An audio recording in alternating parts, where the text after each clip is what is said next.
খোশামদেদ মাহে রমজান। প্রিয় দর্শক, এই মুহূর্তে আমরা আছি ভিশন ডিজিটাল কিচেনে এবং এই আয়োজনে আমরা আপনাদেরকে দেখাবো এমন কিছু মজাদার রেসিপি যা ঝটপট রান্না করে ফেলা যায়। আজও তার ব্যতিক্রম নয়। চলুন তবে শুরু করা যাক আমাদের আজকের রেসিপি। এবং আজ আমাদের সাথে ভিশন ডিজিটাল কিচেনে আছেন কালিনারি এক্সপার্ট কাকলি কলি। স্বাগত। স্বাগত। কেমন আছেন? আমি ভীষণ ভালো আছি। একসাথে জিজ্ঞেস করেছি। ভালোই আছে আপা। হ্যাঁ। আজ আমরা ভিশন ডিজিটাল কিচেনে কি রান্না করছি? আজকে চিন্তা করলাম একটু হেলদি এবং ঝটপট হয়ে যায় এমন একটা রেসিপি। আজকে করব চিকেন রেশমি কাবাব। শুরু করা যাক তাহলে। Okay. রমজান মাসে তো আমরা আসলে হেলদি খাবারই বেশি খেতে চাই, সেটাই। যদি ভাজা পোড়া খাওয়া হয়ে যায়। শুরু করি আপা। হ্যাঁ, সবকিছু আমার রেডি করাই আছে, জাস্ট আমি এখন স্টার্ট করব। প্রথমেই যেটা হচ্ছে, আমি একটা মিক্সিং বোল নিয়ে নিচ্ছি। এখানে চিকেনের ব্রেস্ট পিসগুলো আছে, মোটামুটি একটা সাইজ করা আছে 4 কোনা করে। যেহেতু চিকেনটা নিয়ে নিয়েছি, খুব ভালো করে ওয়াশ করা আছে। এখানে আমি প্রথমেই দিয়ে দিচ্ছি সল্ট। যে পরিমাণ আছে এখানে 300 গ্রামের মতো আছে। আমি এখানে সল্ট দিয়ে দিলাম হাফ টিস্পুন। ওকে। এখানে টক দই যাচ্ছে, টক দইটা আমি দিয়ে দিব 2 টিস্পুন। সারাদিন রোজা রাখার পর ইফতারে একটু প্রোটিনটাই আসলে বেশি একদমই, দরকার সেটাই। এখন। সবাই তো হেলথ কনসিয়াস এখনকার সময়। হ্যাঁ, আর এই চিকেন রেশমি কাবাবটা আমরা আসলে খুব অল্প অয়েলে করব। আমি এখানে বাটারটা ইউজ করব, ফ্লেভারটাও দিবে এবং খেতে বেশ ভালো লাগবে। আমি এখানে আদা বাটা দিয়ে দিচ্ছি হাফ টিস্পুন। এখানে দিয়ে দিচ্ছি রসুন বাটা হাফ টিস্পুন। আমি এখানে একটু গরম মশলা দিব, খুব অল্প। বাদাম বাটা যাবে 2 টিস্পুন, দিয়ে হাফ টিস্পুন দিয়েছি। আর এখানে দিচ্ছি গোলমরিচ গুঁড়ো হাফ টিস্পুন। এবারে খুব ভালো করে এটাকে আমি মিক্সড করব। খুবই কম মশলা রান্নাটা একদম। হচ্ছে। এই চিকেন রেশমি কাবাবটা কিন্তু কালারটা খুবই মাইল্ড হবে। সো এখানে কিন্তু অন্য তেমন কোনো উপকরণ আর যাচ্ছে না। চুলোটা কি জ্বালিয়ে দেবো আপা? হ্যাঁ, আমি জ্বালিয়ে দিচ্ছি। আমাদের সাথে আছে ভিশন ইনভার্টার ফাংশনের একটি কুকার।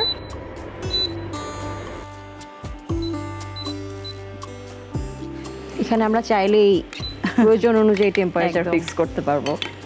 খুব ভালো করে কিন্তু মিক্সড করা হয়ে গেছে।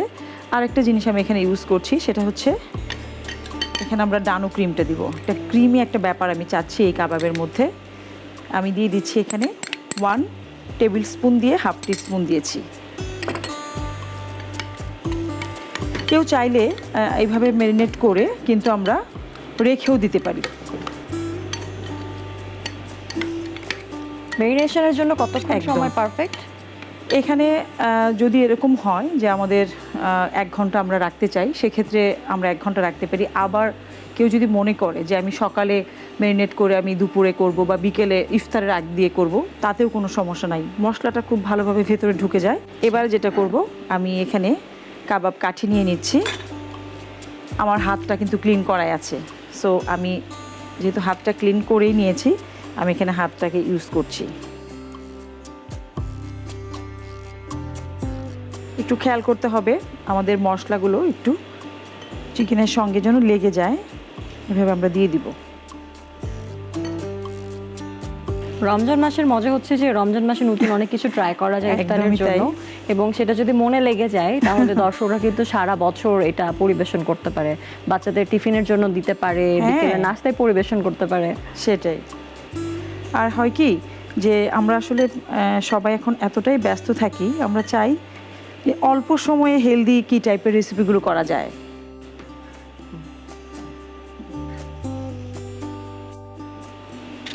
আমাদের যেহেতু প্যানটা গরম হয়ে গেছে, এবার আমরা বাটার দিয়ে দিচ্ছি। বাটারও কিন্তু খুব বেশি না, আমাদের এখানে 1 টিস্পুন দিয়ে আমি হাফ টিস্পুন দিয়েছি। বাটার দেওয়ার সময় অবশ্যই আমাদের তাপমাত্রা কমিয়ে নিতে হবে, না হলে বার্ন হয়ে যায়। ওকে। আচ্ছা, এবার হচ্ছে কাবাবগুলোকে দিয়ে দিব।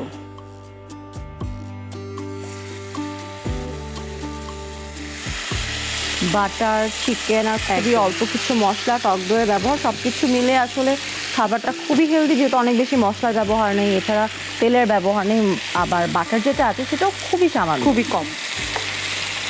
এবং হয় কি যে কেউ চাইলে তেল দিয়েও করতে পারবে, তবে আমি দেখেছি বাটার দিয়ে এটা করলে এটার ফ্লেভারটা ভালো আছে। খুব ভালো একটা ফ্লেভার দেয়।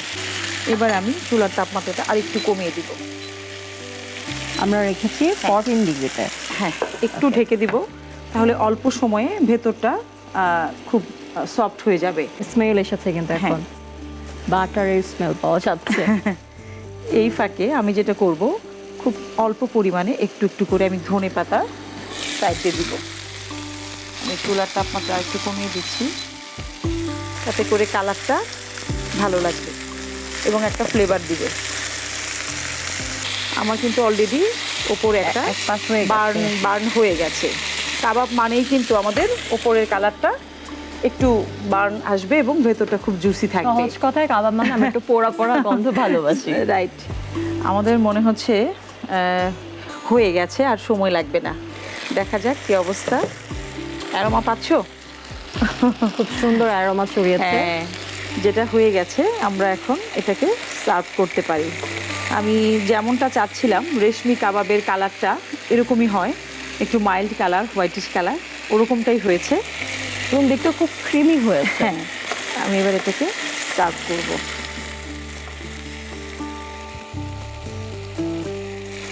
এবং বার্ন হওয়ার যে স্মেলটা সেটিও ঠিকঠাক পাওয়া যাচ্ছে।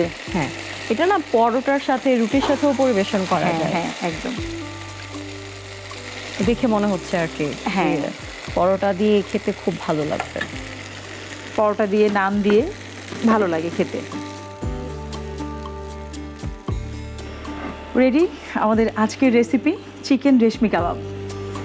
থ্যাংক ইউ আপা। ওয়েলকাম।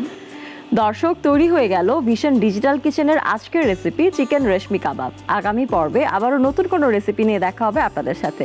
সে পর্যন্ত থাকুন ভিশনের সাথে, থাকুন নাগরিক টেলিভিশনের সাথে।